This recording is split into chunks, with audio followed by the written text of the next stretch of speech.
You ever have one of those days where someone asks, "How are you?" and you say, "I'm fine." But what you really want to say is, "I'm falling apart, actually. Thanks for asking." Yeah, me too.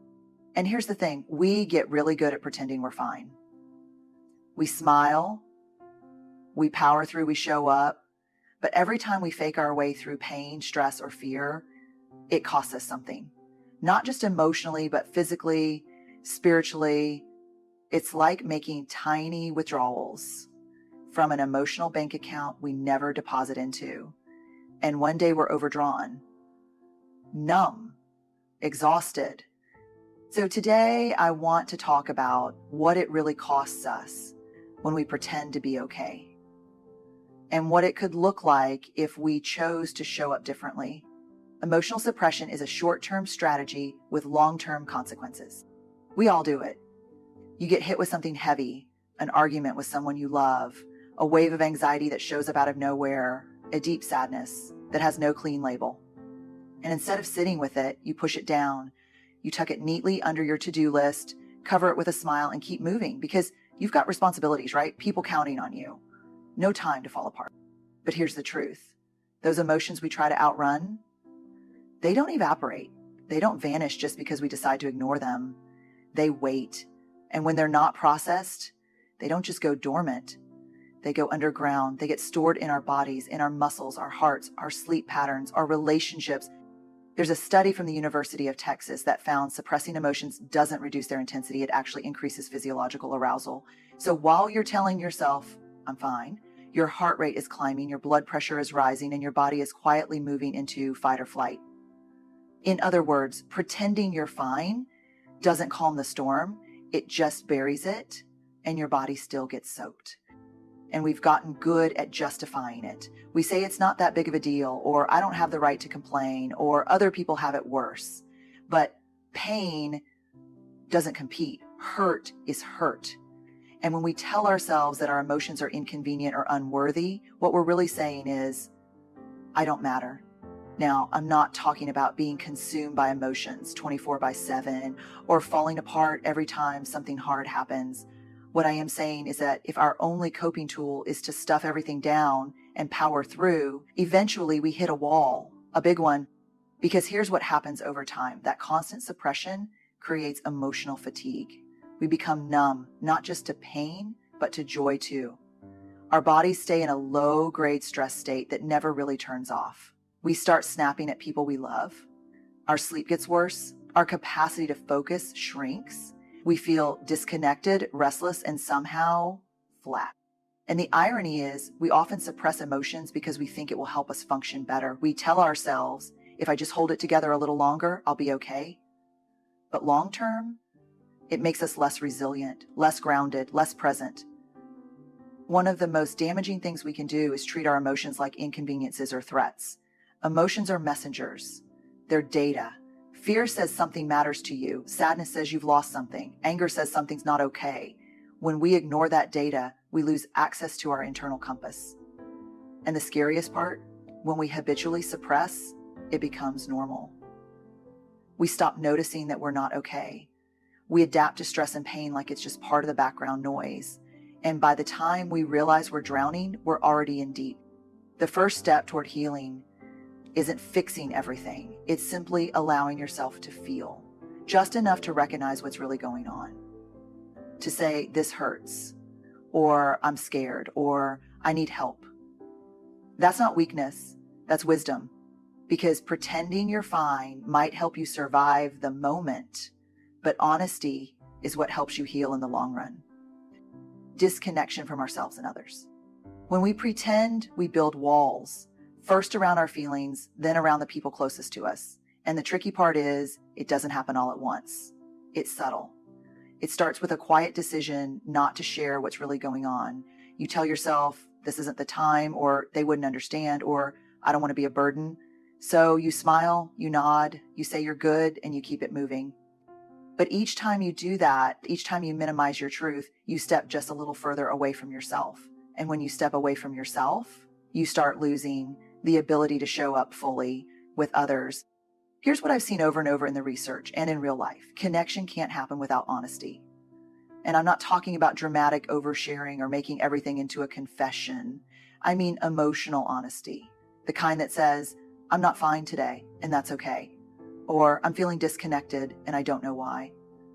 That level of realness is the foundation of genuine connection. But when we get in the habit of pretending we're okay, we become performers. And even if we have a crowd, it still feels like we're on stage, applauded, maybe, but not seen, not really. There's this heartbreaking paradox that shows up in a lot of people's lives. They're surrounded by others, at work, at home, on social media, but they feel completely alone.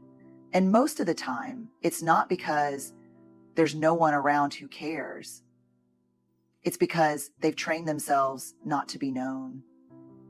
And we cannot feel loved if we're not willing to be seen. One of the most painful patterns I see is how this disconnection shows up in relationships. Partners, friends, even close family members. People who genuinely love each other. But the connection starts to erode because no one's being real anymore. We tiptoe around the hard stuff.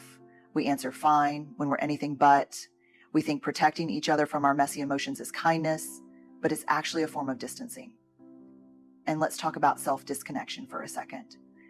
Because it's not just about our relationships with others. The more we push down our real feelings, the harder it becomes to recognize our own needs. We stop checking in with ourselves. We lose touch with what we enjoy, what we dream about, even what we believe. Instead of being aligned with who we really are, we live according to what we think we're supposed to be. And that's a lonely place to live. The truth is, connection isn't built on perfection. It's built on presence, on someone saying, I see you, all of you. But that kind of intimacy requires us to first be willing to show all of us, or at least enough to be known.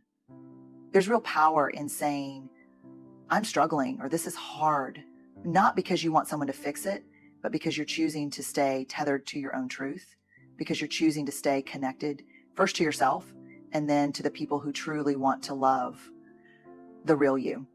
And that's the thing about pretending. It might keep the peace on the outside, but it creates war on the inside, and eventually something breaks. Perfectionism is not a coping mechanism, it's armor. I used to wear perfectionism like a badge of honor. Maybe you have too. You know the feeling. You walk into a room or show up to a meeting or send the email, and there's this voice in your head that says, don't mess this up. Make it flawless. If you do it perfectly, no one can judge you. No one can hurt you. But here's the raw truth. Perfectionism doesn't protect us. It isolates us. It's not a strategy for excellence. It's a defense mechanism for shame. Perfectionism shows up as this belief that if we perform perfectly, look perfect, appear unbothered, then maybe, just maybe, we'll be safe. It's rooted in fear of criticism, fear of rejection, fear of not being enough. We don't strive for perfect because we're confident. We strive for perfect because we're terrified that if we're seen as anything less than, we'll be unworthy of love, respect, or belonging. And what I've found again and again in both the research and real conversations is that perfectionism is exhausting. It doesn't offer peace. It offers constant anxiety. It's the belief that no matter what you do, it's never quite enough. There's always a voice saying, you should have done more, or that wasn't good enough, or if they really knew you, they'd walk away. And when that becomes your inner dialogue, it changes everything. You stop taking risks because failure would be unbearable. You stop asking for help because vulnerability feels like weakness. You stop showing people the real you because the real you feels like a gamble. What's worse is how perfectionism gets rewarded. You meet deadlines. You exceed expectations. You become the reliable one, the high achiever, but no one sees what it's costing you. No one sees the spiral of overthinking at night, the burnout creeping in, the deep fear of disappointing anyone, ever. And because you're so good at keeping it together, people assume you're fine. You've trained them to expect nothing less. But inside, you're tired. You're overwhelmed. You've spent so long curating this polished version of yourself that you've lost touch with a part of you that doesn't need to prove anything. And here's something I've come to understand the hard way. Perfectionism doesn't just keep out judgment. It also keeps out connection. When we project this image of always being okay, always having the answer, always being strong, we rob people of the chance to really know us. We block empathy, we block authenticity, we block love, because love doesn't require perfection, it requires presence. When you live in the armor of perfectionism, you live your life performing rather than living. And performances don't lead to belonging, they lead to applause, maybe, but not intimacy. So if you're constantly chasing the ideal version of yourself, constantly adjusting and editing who you are to meet what you think others expect, just know this: the people who truly love you aren't looking for perfection. They're looking for you, the real you, the messy, courageous, unfinished version of you. And the moment you start to believe that your worth is not on the other side of achievement, but rooted in your inherent humanity, that's when the armor starts to fall away. That's when you start to breathe again. Emotional honesty isn't weakness, it's clarity and courage.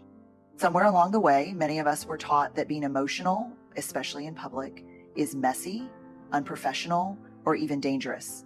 We were told things like, don't cry, keep it together, be strong. And so we learned early on that vulnerability was something to avoid, that being emotional was a liability. But here's the problem with that lesson. When we equate emotional honesty with weakness, we end up hiding the very parts of ourselves that make us real, trustworthy, and connected. Let me say this plainly. Emotional honesty is not falling apart at every turn. It's not spilling your guts to everyone you meet. It's not drama. Emotional honesty is the quiet, grounded practice of telling the truth about what you feel and why. It's saying, I'm overwhelmed right now, instead of pretending you're in control. It's that hurt instead of laughing it off. It's I need a minute, rather than bulldozing through your day like your insides aren't screaming for pause. And it takes real courage, because telling the truth about how we feel, especially in a culture that rewards composure over connection, is one of the most vulnerable things we can do. But it's also where clarity begins. When we start naming our emotions instead of numbing them, when we get curious instead of judgmental, we start to make sense of our own stories. There's research out of UCLA that shows simply labeling an emotion, putting words to what we're feeling, reduces activity in the amygdala, the part of the brain that responds to fear and threat. Just naming your emotion can calm your nervous system. That's powerful, because when we avoid our feelings, they get louder, but when we acknowledge them, they soften. We live in a time where we're bombarded with messages to stay positive, look on the bright side, or keep grinding. And listen, optimism and perseverance are important, but bypassing your feelings in the name of positivity doesn't build resilience. It builds shame. Because when you're hurting and everyone around you is saying, just be grateful, you start to believe there's something wrong with you for struggling. Emotional honesty gives us permission to say, I'm grateful and I'm hurting, and I'm showing up and I'm scared. We can't selectively numb emotions. When we shut down fear, sadness, anger, we also dull joy, love, wonder. Emotional honesty keeps us open to the full spectrum of being human. It helps us access empathy for ourselves and for others. And it teaches the people around us that they don't have to perform their worth either. They can just be. And yes, emotional honesty might feel uncomfortable at first, but discomfort isn't a sign you're doing something wrong. It's often a sign you're doing something brave.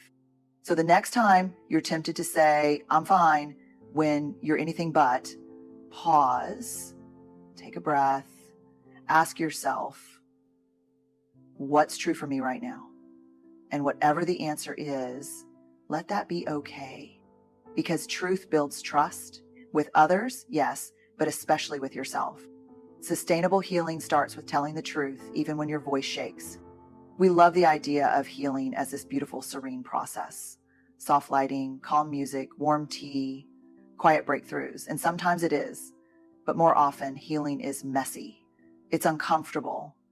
It's sitting with the truth you've been running from and choosing again and again, not to numb it, not to hide it, but to face it.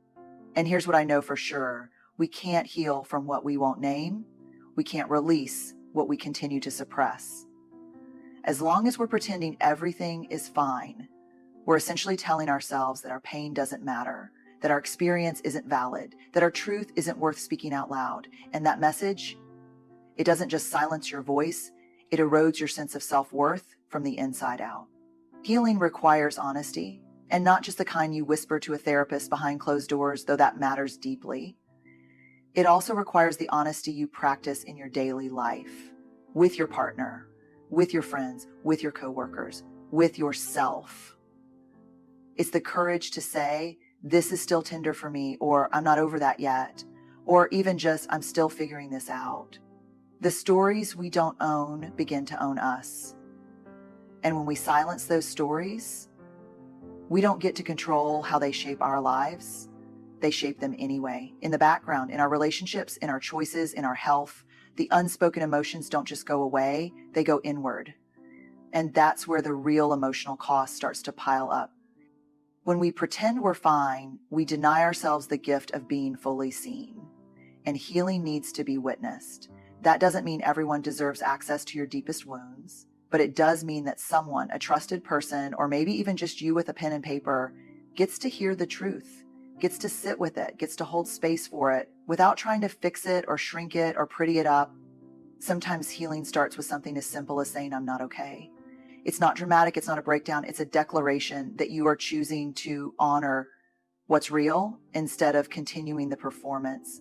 That kind of honesty might feel terrifying in the moment, but it's how we begin to breathe again. It's how we reclaim our power. One of the most powerful shifts I've ever experienced is moving from asking, what's wrong with me, to asking, what happened to me? That reframing opens the door to compassion.